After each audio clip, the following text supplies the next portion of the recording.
Bismillahirrahmanirrahim. Assalamualaikum warahmatullahi wabarakatuh.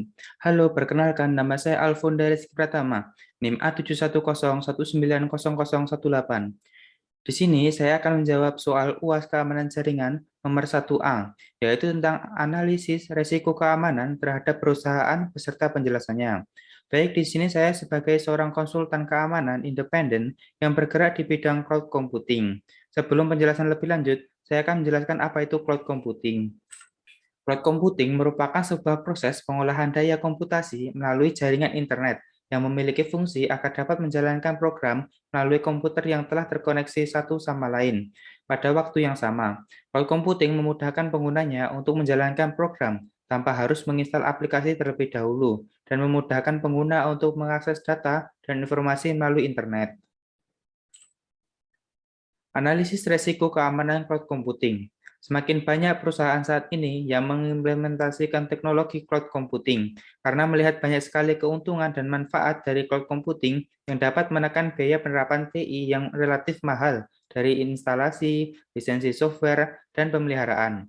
Tetapi karena semakin banyak informasi individu dan perusahaan disimpan pada cloud, kekhawatiran mulai muncul tentang keamanan data yang ada pada cloud. Analisis resiko membantu mengurangi ketidakpastian dalam pengambilan keputusan rasional, dan selama ketidakpastian ada dalam pengambilan keputusan. Keamanan data merupakan resiko penghalang terbesar untuk penerapan cloud computing.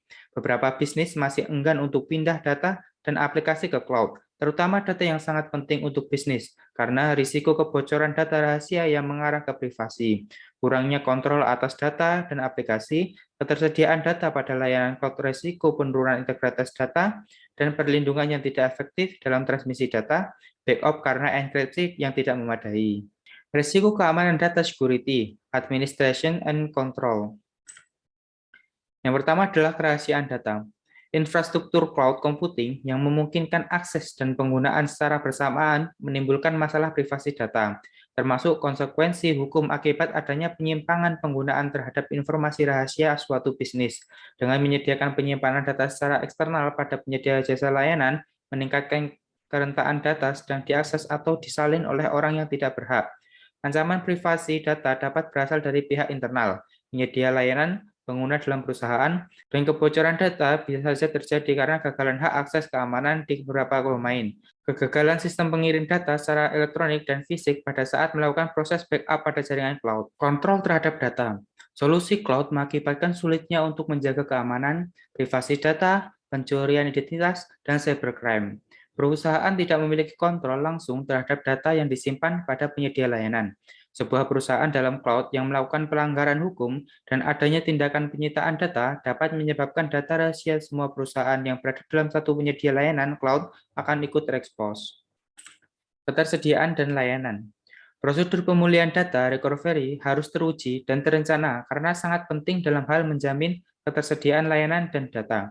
Risiko lainnya termasuk kerahasiaan data dapat menghambat prosedur pengujian backup dan restore data. Dan jika terjadi insiden pelanggaran cloud lainnya, dapat mendapat prioritas tinggi dalam proses recovery data. Resiko logical access. Koneksi data menggunakan jaringan internet menyebabkan resiko akses yang tidak sah, seperti akses administrator dari orang luar perusahaan. Akses tidak sah ke antarmuka menu administrator pada cloud computing jauh lebih tinggi dibandingkan sistem tradisional yang dapat diakses oleh beberapa administrator. Mekanisme autentikasi lemah bisa meningkatkan risiko akses yang tidak sah ke data dan aplikasi secara global. Mekanisme autentifikasi lemah termasuk di dalamnya penggunaan yang berperilaku tidak aman, penggunaan password yang tidak aman.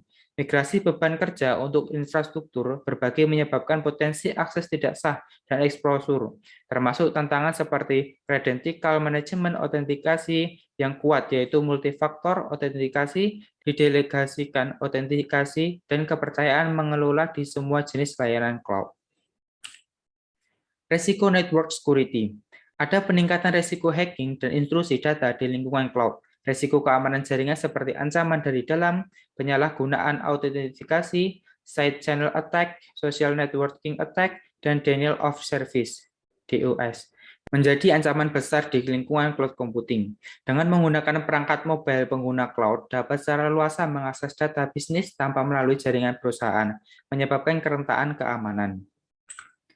Resiko physical access. Menempatkan data dalam jumlah besar yang dapat diakses secara global sama saja dengan meninggalkan organisasi terbuka untuk ancaman didistribusikan jika penyerangan dapat memperoleh akses langsung pada lokasi penyimpanan. Resiko compliance. Perusahaan harus mematuhi persyaratan yang ditetapkan oleh organisasi mereka sendiri atau oleh badan industri atau pemerintah. Untuk mengamankan aplikasi dan data, baik internal maupun eksternal, kepatuhan terhadap beberapa hukum dan standar peraturan meliputi standar untuk pembayaran menggunakan kartu kredit, Payment Card Industry Data Security Standard. Kesimpulan, untuk membuat lingkungan cloud yang lebih aman dan kuat, tetapi kontrol maka mitigasi risiko keamanan harus dilakukan. Pertimbangan harus diberikan terhadap semua risiko untuk memastikan integritas dan ketersediaan aplikasi dan data di cloud. Disarankan juga jumlah kontrol yang dapat dipertimbangkan untuk memperhitungkan dan mitigasi risiko keamanan sebagai kerangka pedoman dan standar kontrol untuk menangani risiko cloud computing, termasuk keamanan data, administrasi dan kontrol, logik akses, keamanan jaringan, keamanan fisik, kepatuhan terhadap perundang-undangan, dan virtualisasi. Baik, mungkin cukup sekian presentasi dari saya. Kalau ada kurangannya, saya mohon maaf. Wassalamualaikum warahmatullahi wabarakatuh.